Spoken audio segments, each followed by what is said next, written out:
বিসমিল্লাহির রহমানির রহিম। আসসালামু আলাইকুম। জনতার রান্নাঘর থেকে সবাইকে জানাচ্ছি শুভেচ্ছা। আশা করি সবাই ভালো আছেন। আজকে যে রেসিপিটি করবো একটা পরোটার রেসিপি, সেটা হচ্ছে ডাবল ডেকার ডিম পরোটা। সেজন্য এখানে আমি আধা কাপ নিয়ে নিয়েছি ময়দা। ময়দাটা দিয়ে বানালে ভালো হয়।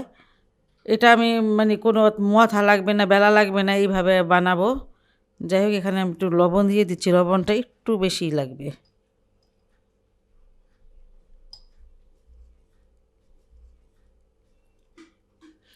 যে কাপটা দিয়ে ময়দা নিয়েছি ঠিক সেই কাপটা মেপে আমি সমপরিমাণ পানি দিয়ে দিচ্ছি। পানিটা আমার আরও লাগবে। যাই হোক, এটা আগে দিয়ে নেই।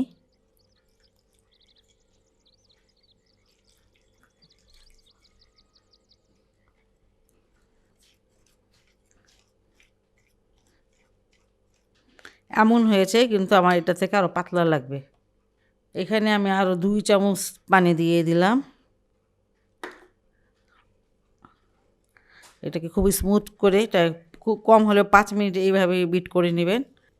মেশানোটা যত ভালো হবে পরোটাটা আপনার ততই ভালো হবে। এটা 5 মিনিট ধরে আমি খুব ভালো করে বিট করে নিয়েছি, একদম একটা স্মুথ পেস্ট হয়েছে, দেখেন। যাই হোক, এটা আমার হয়ে গেছে, এটা আমি সরিয়ে রাখছি। এখানে আমি খুবই ছোটো একটা টমেটো নিয়ে নিয়েছি, আর নিয়েছি একটা ক্যাপসিকাম। এটা আমার গাছে ছিল, অর্ধেকটা লাল আর অর্ধেকটা সবুজ ছিল। যাই হোক, আর এখানে আমি নিয়ে নিয়েছি 2 চামচ পেঁয়াজ কুচি আর একটা কাঁচামরিচ। কাঁচামরিচটা অবশ্য বড় ছিল। যাই হোক, সবজি আপনার নিজের মতন করে দিবেন, সবজিটা না দিলেও পারেন। আর এখানে আমি স্বাদ মতো লবণটা নিয়ে নিচ্ছি। এই যে আধা চামচ দিয়ে দিচ্ছি চিলি ফ্লেক্স, আর 1 চুটকি দিয়ে দিচ্ছি, এটা হচ্ছে গরম মশলা, শাহি গরম মশলা। এটা দিলে টেস্টটাই অন্যরকম হয়ে যাবে।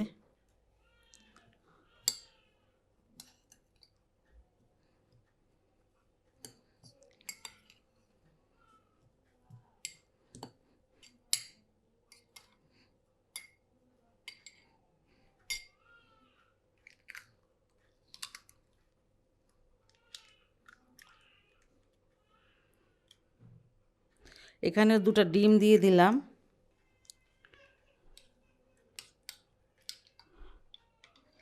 এই সবজিগুলোর সাথে ডিমগুলো খুব ভালো করে মিশিয়ে নিচ্ছি। আপনারা ইচ্ছে করলে একটু ধনিয়া পাতাটা দিতে পারেন। আমার বাসায় ছিল অবশ্যই, কিন্তু আমি দিলাম না, এইভাবেই করতেছি। বাস ভালো করে মিশিয়ে নিয়েছি। একটুখানি তেল টিস্যু পেপারে লাগিয়ে একটু মুছে নিলাম।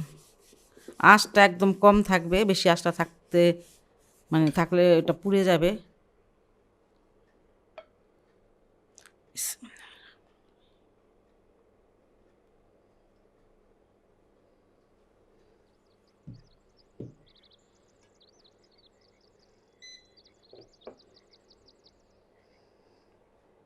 এই যে হাতলটা ধরে এভাবে একটু ঘুরিয়ে নেবেন। পাটিসাপটা পিঠা বানানোর সময় আমরা যেমন ঘুরাই না, এই পরোটার কালারটা চেঞ্জ হয়ে গেছে। আর দেখেন চারিদিক থেকে যে উঠে যাচ্ছে, এই সেটটা হয়ে গেছে।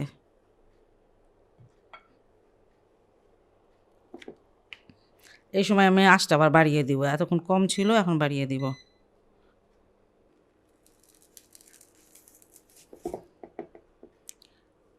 আমি একটু তেল দিয়ে দিচ্ছি, 1 চামচের মতন হবে।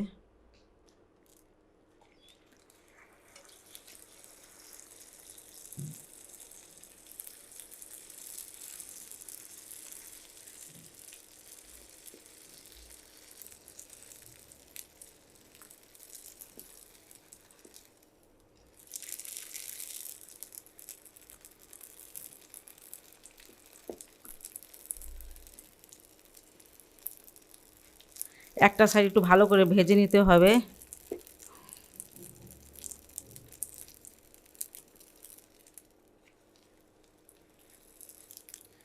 এই একটা পরোটা ভেজে নিয়েছি, এটা এখন নামিয়ে নিব। একই রকম করে দুটো পরোটা আমি ভেজে নিয়েছি, আর এখন এখানে দিয়ে দিচ্ছি 1 চামচের মতন তেল।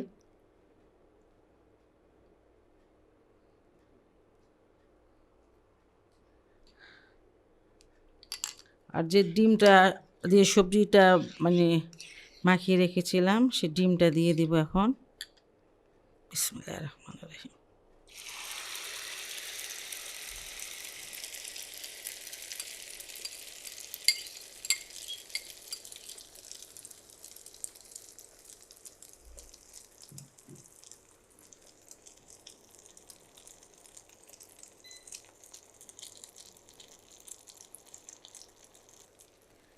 আঁচটা কিন্তু এই মুহূর্তে কম রাখতে হবে, বেশি আঁচ রাখলে ডিমটা পুড়ে যাবে। আচ্ছা, যেদিকে পরোটাটা আমি বেশি ভেজেছিলাম সেদিক করে এই যে এইভাবে ডিমের উপরে আমি এটা দিয়ে দিচ্ছি।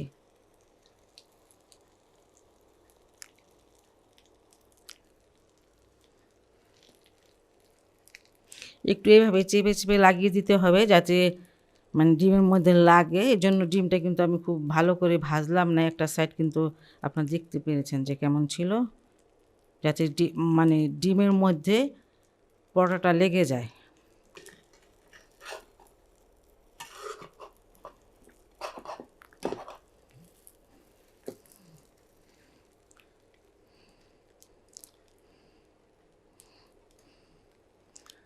দেখেন মাশাআল্লাহ কত সুন্দর ভাজা হয়েছে এই সাইডটা। আঁচটা কিন্তু একদম কম থাকবে, এখনও কমই থাকবে। আর এখানে আমি চিজ দিয়ে দিচ্ছি, আর একটা পরোটা যে দিব সেটা যেন এই চিজে লেগে থাকে আর কি, এই জন্যই মানে চিজটা দিচ্ছি, চিজটা দেওয়াই লাগে। এবারও দেখেন এই পরোটাদের যেদিকে বেশি ভাজা এদিকে কিন্তু কম ভাজা, যেদিকে বেশি ভাজা সেটা আমি এই চিজের উপরে এইভাবে দিয়ে দিব।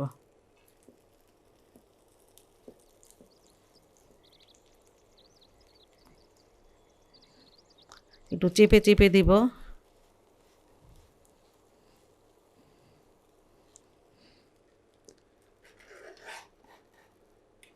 আমি একটু উল্টিয়ে দিচ্ছি। ভাজাটা আমার মন মতন হয়নি, ভাজাটা আরও হবে, একটু লাল লাল হবে। এই সময় আমি আঁচটাকে আবার বাড়িয়ে দিলাম। উল্টিয়ে পাল্টিয়ে আমি পরোটাটাকে খুব সুন্দর করে ভেজে নিয়েছি, আমার এই কালারটা পছন্দ। আর এইভাবে ভাজলেই সুন্দর হয়, আপনারা ওইভাবে ভেজে নেবেন। খুব সহজ এবং খুব টেস্টি এবং হেলদি একটা রেসিপি। সকালে বিকালে যখনকার নাস্তায় বলেন না কেন এটা খাওয়া যায়, টিফিনও এটা নেওয়া যায়। যাই হোক, মানে খুবই একটা ভালো রেসিপি, আপনারা বাসায় এটা অবশ্যই অবশ্যই ট্রাই করবেন।